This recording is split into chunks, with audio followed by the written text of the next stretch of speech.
दिल्ली में राजेंद्र नगर में विधानसभा उपचुनाव हो रहे हैं और दिल्ली के जो चुनाव दफ्तर है, दिल्ली का जो चुनाव दफ्तर है, उसने पूरी तैयारी की है। मुख्य चुनाव अधिकारी रणबीर सिंह जी हैं हमारे साथ। सर, एक तो आपकी तैयारी है और दूसरी तरफ वोटर है, तो कौन बाजी मार रहा है? आपकी तैयारी जीत रही है क्योंकि चुनाव नतीजे तो संडे को आएंगे। जी, तैयारी हमने पूरी करी है और लोगों को ज़्यादा से ज़्यादा जागरूक करने के लिए, मोटिवेट करने के लिए भी बहुत मेहनत करी है।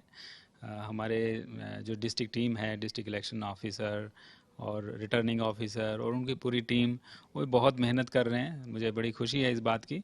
और हमने डिस्ट्रिक्ट आइकॉन हमारी सोनम कपूर हैं, उन्होंने भी अपील इशू करी है। मैंने भी एक अपील इशू की थी। डिस्ट्रिक्ट इलेक्शन ऑफिसर ने भी एक वीडियो अपील इशू की है।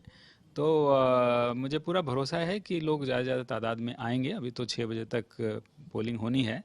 और बाई इलेक्शन में इन जनरल वोटिंग कम होती है, बट हमारी कोशिश ये है कि जनरल इलेक्शन में जितनी वोटिंग हुई थी उससे ज़्यादा वोटिंग बाई इलेक्शन में हो। दो फैक्टर हैं, एक तो गर्मी का फैक्टर होता है, तो आमतौर पर हम देखते हैं जब गर्मी में चुनाव होते हैं तो सुबह में वोटिंग परसेंटेज ज्यादा होता है। इस बार उसका ट्रेंड थोड़ा सा अलग है, तो वो कहीं चिंता आपकी बढ़ा रहा है? पहले 4 घंटे में वोटिंग थोड़ी कम हुई है, नो डाउट अबाउट इट। लेकिन गर्मी में कई बार शाम को ज़्यादा लोग निकलते हैं वोट करने के लिए। तो मुझे उम्मीद है कि काफ़ी लोग आएंगे, वोट करेंगे। वर्किंग डे भी है। वर्किंग डे तो खैर छुट्टी होती है। जहाँ जिस कॉन्स्टिट्यूंसी के आप वोटर हैं, वहाँ जब इलेक्शन होता है तो चाहे आप सरकारी कार्यालय में काम कर रहे हैं, चाहे गैर सरकारी कार्यालय में काम कर रहे हैं, चाहे आप प्राइवेट कार्यालय में हैं या फैक्ट्री में हैं या कोई काम कर रहे हैं, तो हर एम्प्लॉयर की जिम्मेदारी है कि वो आपको छुट्टी दे। उसके लिए हमने पेड हॉलीडे की नोटिफिकेशन जीएडी ने भी इशू की और लेबर कमिश्नर ने भी इशू की।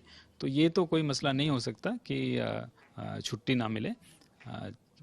वोटिंग वाले दिन छुट्टी होती है और लोगों को आके छुट्टी लेनी चाहिए और वोट डालना चाहिए। इस बार आपने कुछ नए प्रयोग भी किए हैं, जहाँ तक जो पोलिंग बूथ है उसको लेकर के तमाम अलग अलग जो कर्मचारी हैं वो भी लगाए गए हैं। क्या कुछ है जो इस बार नया है, अलग है, जिसका प्रयोग आप इस बार पहली बार दिल्ली के भीतर कर रहे हैं? एक तो हमने ना जो हमारा मॉडल पोलिंग स्टेशन है, वहाँ पे 5 बूथ हैं। उसको हमने कम्प्लीटली ग्रीन बनाया है। तो ग्रीन बूथ का कॉन्सेप्ट हमने इस बार इंट्रोड्यूस किया है दिल्ली में। वहाँ ग्रीनरी तो हमने क्रिएट करी है और उसको कम्प्लीटली प्लास्टिक फ्री भी किया है। वहाँ पे जो कोविड सेफ्टी मटेरियल जैसे ग्लव्स हैं, मास्क है, वो भी कम्प्लीटली इको फ्रेंडली हम इस्तेमाल कर रहे हैं। तो ये एक नई चीज़ है। उसके अलावा 50 ऐसे पोलिंग स्टेशन जहाँ पे कि कम वोटिंग हुई थी जनरल इलेक्शन में इस कॉन्स्टिट्यूंसी में, उन पोलिंग स्टेशन के ऊपर हमने ग्राउंड पे एक पूरा कैंपेन चलाया है। तो वो भी हमारे लिए एक अच्छा इनिशिएटिव रहा है एंड वी होप कि उसका फ़ायदा होगा। हमने पिंक पोलिंग बूथ भी बनाए हैं। 2 बूथ हमारे पिंक हैं। पिंक का मतलब ये है कि वहाँ जो स्टाफ है, जो ऑफिसर्स पोलिंग कंडक्ट कर रहे हैं, presiding officer, polling officers and even the security personal, they are all women. और एक पोलिंग स्टेशन ऐसा है जिसमें कि पोलिंग टीम हमारी दिव्यांग अधिकारियों से बनी हुई है। तो वो भी हमें बहुत खुशी है। अच्छा, कुछ आपने जो आमतौर पर देखा जाता है कि चुनाव से पहले चुनाव अधिकारी कार्रवाई भी करते हैं, जो ऐसे एलिमेंट्स हैं उनकी धरपकड़ भी की जाती है, कुछ जब्तियां भी की जाती हैं। उस पर भी आपने इस बार, क्योंकि छोटा चुनाव था, एक ही कॉन्स्टिट्यूंसी का चुनाव है, तो उस पर भी कुछ काम किया आपने? जी, बहुत काम किया है। तो मॉडल कोड ऑफ कंडक्ट को हमने सख्ती से एनफोर्स किया है। डिफेसमेंट पब्लिक प्रॉपर्टी की नहीं होनी चाहिए। ये एक बहुत इम्पॉर्टेंट एलिमेंट है मॉडल कोड ऑफ कंडक्ट में।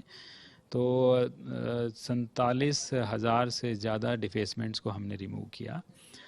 जो व्हीकल्स किसी कैंडिडेट का फ़ोटो वोटो लगा के घूमते हैं, ऐसे उनको हमने चालान किया है। तो 188 ऐसे चालान हमने किए हैं। उसमें 3 आम आदमी पार्टी के अगेंस्ट भी हैं, बीजेपी के अगेंस्ट भी हैं और कांग्रेस के अगेंस्ट भी हैं।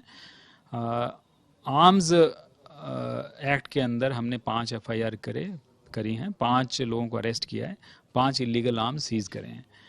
जो लाइसेंस्ड आर्म्स हैं 280 लाइसेंस्ड आर्म्स भी हमने डिपॉजिट करवाए हैं ताकि माहौल ठीक रहे। और उसके अलावा हमने काफ़ी प्रिवेंटिव एक्शन लिया है अंडर सीआरपीसी। तो सीआरपीसी के अंडर हमने 119 लोगों को पुलिस ने अरेस्ट किया है ताकि सुख शांति बनी रहे, कोई गड़बड़ ना हो। और तकरीबन 9,000 लोगों से बॉन्ड एग्जीक्यूट करवाए गए हैं for good behaviour, for keeping peace and tranquility in the area etcetera. जो सस्पिशियस कैरेक्टर या बैड कैरेक्टर, हिस्ट्री शीटर, उनके खिलाफ एक्शन लिया गया है। तो वो सब भी हमने किया। इसके अलावा सीजर किया, जैसे एक्साइज एक्ट के अंदर हमने 36 एफआईआर करी हैं, 36 लोगों को अरेस्ट किया है। तकरीबन 1800 लीटर हमने अवैध शराब सीज करी है जिसकी वैल्यू 5.5 लाख के करीब है। इनकम टैक्स डिपार्टमेंट ने 1 करोड़ से ज़्यादा कैश सीज किया है। वो इस कॉन्स्टिट्यूएंसी में नहीं, लेकिन दिल्ली के अंदर मॉडल कोड ऑफ कंडक्ट आने के बाद उन्होंने सीज किया है। जो नारकोटिक्स कंट्रोल ब्यूरो है, उन्होंने 10 करोड़ रुपए की वैल्यू की ड्रग्स पूरी दिल्ली में सीज करे हैं इस दौरान। तो एनफोर्समेंट एक्शन हमने काफ़ी सख्ती से लिया है। अच्छा, अब चुनाव नतीजे जो है वो रविवार को आएंगे, संडे को आएंगे, उसके लिए कुछ खास तैयारियां की गई हैं? जिस तरीके से पोलिंग की तैयारी आपकी रही, क्या उसी तरीके से नतीजों की भी तैयारी रहेगी? बिल्कुल, उसकी इलेक्शन कमीशन के निर्देशों के अनुसार पूरी तैयारी की है हमने। जो पोलिंग जो मशीन्स पोलिंग के बाद जब जाएंगे, वो मशीनों का एक तो जो ट्रांसपोर्ट होता है बसेस में, आरटीवी में जो मशीन जाती हैं पोलिंग स्टेशन से वापस स्ट्रॉन्ग रूम में, तो उनकी जीपीएस ट्रैकिंग हमने प्रोवाइड करी है और जीपीएस से उनकी ट्रैकिंग होगी ताकि वो अपने रूट पे रहें।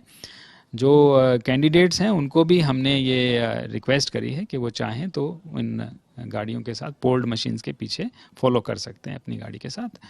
और स्ट्रॉन्ग रूम के ऊपर हमने पूरी सिक्योरिटी की व्यवस्था करी है। 3 लेयर सिक्योरिटी है। जो फर्स्ट लेयर है यानी कि सेंट्रल लेयर, वो सेंट्रल पैरामिलिट्री फोर्स के पास है। जो मिडल लेयर है वो दिल्ली आर्म्ड पुलिस के पास है और जो आउटर लेयर है वो दिल्ली पुलिस के पास है। तो ये वहाँ पूरा सिक्योरिटी का इंतज़ाम है। और काउंटिंग हॉल जो बनाया है हमने, काउंटिंग हॉल भी पूरी तरह सिक्योर होगा, सेफ होगा। और जो मीडिया हैं वो भी कवर कर सकते हैं, उनको भी हमने अथॉरिटी लेटर्स इशू किए हैं। तो जो ऑथराइज्ड मीडिया पर्सन्स हैं they can also come and witness the counting. तो पोलिंग से लेकर काउंटिंग तक की तैयारियां पूरी की गई हैं। नतीजे जरूर संडे को आएंगे, रविवार को आएंगे, लेकिन तैयारियों का नतीजा आज शाम तक आना शुरू हो जाएगा, यानी हर घंटे अपडेट होगा, ये भी है। और इसीलिए थोड़ी मुश्किल जरूर रही है कि सुबह में वोटिंग कम हुआ है। उम्मीद यही कर रहे हैं मुख्य चुनाव अधिकारी कि शाम तक ये जो फिगर है वो ऊपर जाए ताकि इनके नतीजे भी फेल में कम, पास में ज्यादा आए और लोग भी उसमें अपनी भूमिका जरूर निभाएं। कैमरामैन अश्विनी हिलन के साथ कुमार कुणाल, दिल्ली तक।